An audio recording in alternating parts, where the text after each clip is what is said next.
What's the best way to freeze fresh blackberries? Blackberries, rinse them, pat them dry, put them on a cookie sheet. Well, whatever sheet you want to call it. Baker sheet. Put them in the freezer, let them freeze, and put them in a bag and stick them in the freezer. I'm sure this wouldn't happen to anybody present here, but occasionally with broccoli and cauliflower and things like that, you may have a few little cabbage worms that decide to migrate up into the head of all that. I've always just taken and stick them in a sink of salty water for a few minutes, and if there happens to be anything alive in there, it comes out. Any other suggestions or better ideas for that? When you blanch it, you'll kill it and then you put a little bit of turtle. Oh, I'm sure. You just have to go through your stuff very thoroughly. You want to make sure you portion control. As you rinse, look at everything before you put it in the water to blanch it. You can cut out now if something is overripe and you put it in the freezer, it's going to be really overripe when you get it out. So know if it's questionable when you put it in, it's going to be even more when you get it out. Some people will say, we had this at the Strawberry Festival. We had lots of strawberries that people didn't really want because they cut half the strawberry off. Remember what I told you about the mold? It grows legs. So mold and mildew grow legs, and they go through. I see conversation going on over here. It grows through things. So if half of the strawberries got mold on it and you cut it off, the other half of the strawberries got some mold legs running through it. So if you're freezing or canning or making jams and jellies, you don't want to use those for freezing canned jams and jellies. Do I know you're going to eat them? Yes, but don't call me and ask me if you can. Do you freeze frozen chard? I think they have a lot of chard. Oh yeah, I blanched it. Oh, at the stock show one year they used chard on display, and I don't know how much chard it took home. You just blanch it, quick blanch it, put it in a bag and throw it in the freezer, and you just bring it out, cook with it. I stir fried and made mine. It was kind of a stir fry when I brought it down, so it does well. Can we reuse freezer bags? They make very good to put your trash in or to carry your coffee grinds in, but you don't want to refreeze with them. The reason, because there's no safe way to thoroughly clean them and get all the bacteria out of them. So if you reuse them, remember with freezing, you're not doing all the heat processing in the bags and stuff. So if the bag has got a bacteria on it when you throw it in the freezer, when you get it out, it's still got bacteria on it. Because freezing doesn't kill bacteria, it just puts it in a holding pattern until you get it out again. What about those types of containers? Freezer containers? Yeah, you can use those over and over again. Those And are you meant can for just reuse. sink wash them, you don't have to sanitize them in the dishwasher? I would sink wash them, and then I would do any of the stuff I was using for containers to freeze or do any of that stuff. I would do my cap of bleach in my sink of water, let them set in there for about 30 seconds and let them air dry, and use those to freeze with. Anybody else have any questions? I just walked down, but what about when you're putting away corn and the cob? Corn on the cob, you blanch it. I want to say it's 5 minutes. You throw it in boiling water, get the water to come to boil, blanch it for however long our little handout says.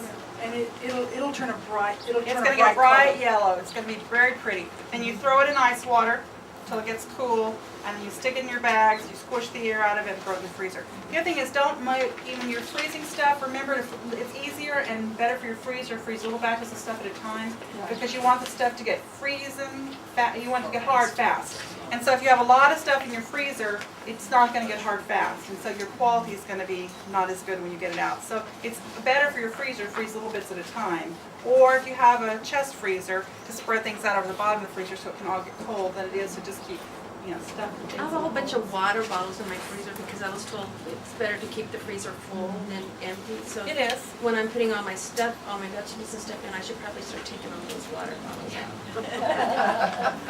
You want to fill it with food and not necessarily water bottles. Well, and It's that's, kinda taking as out your and freezer stuff. gets empty, then you do want to put ice bags and Yeah. stuff in it, because it is more economical to keep your freezer full. Absolutely. How long do you blanch chard? Mary, you want to look it up? Mary, look it up for us. The other thing about your freezer too is we have had, not this year too much, but in other years, we've had people call us and say, I went on vacation and I don't know if the electricity went off at my house. So take a Ziploc bag or a resealable plastic bag, any kind, put you some 5 or 6 ice cubes in it and stick it in your freezer. And if you open the freezer and the 5 or 6 ice cubes are not still ice cubes, don't use the food in your freezer. Your time and temperature is going to use in your freezer. But that's a good way if you have a freezer you don't get to very often, or if you're going on vacation. Because we do have times, we have better electricity and you know what I mean, if it's storms or lightning or whatever. So that's a way to know if your freezer's been out. So just put you some little ice cubes in your bag. Check your bag. If you come back and, if it's, oh, no, don't eat anything in the freezer. It's all got to be thrown out. It's not in there. That's what that is. It's not in there? Okay. Let me give you my email address. If you have a question, the best way to do is email me because I'll find you the answer and attach it to your emails. And my email is c-shepherd, How do you spell that? S-H-E-P-P-A-R-D, at TAMU for Texas A&M University, .edu for education. TAMU.edu. TAMU? TAMU, Texas A&M. Texas A&M University, TAMU.edu for education, edu. What comes after EDU? Nothing? Nothing. And then I'll find the answer for you, attach it to the email and send it back. That's the quickest way for you to find me. Because if you call, the secretary's going to have to wait till I get in and have me look it up, and so that's the quickest way to get me. C Shepherd at TMU, C-TAMU. TAMU, Yeah. C-Shepherd at TAMU.edu. And the only thing we don't do is recipe lookup. I'll look up canning and freezing recipes for you, but I won't look up mud cake or some of those things. Other than that, I'll try to find the answer for all your calls. We have several people who call for recipe find. No, I have a good mud cake at home, but I don't think the state legislature wants me to be sharing mud cake with taxpayer time. Well, that's Karen Harriman at the Express News. She does the mud She'll cake. do the recipe. Are there other questions for Carol?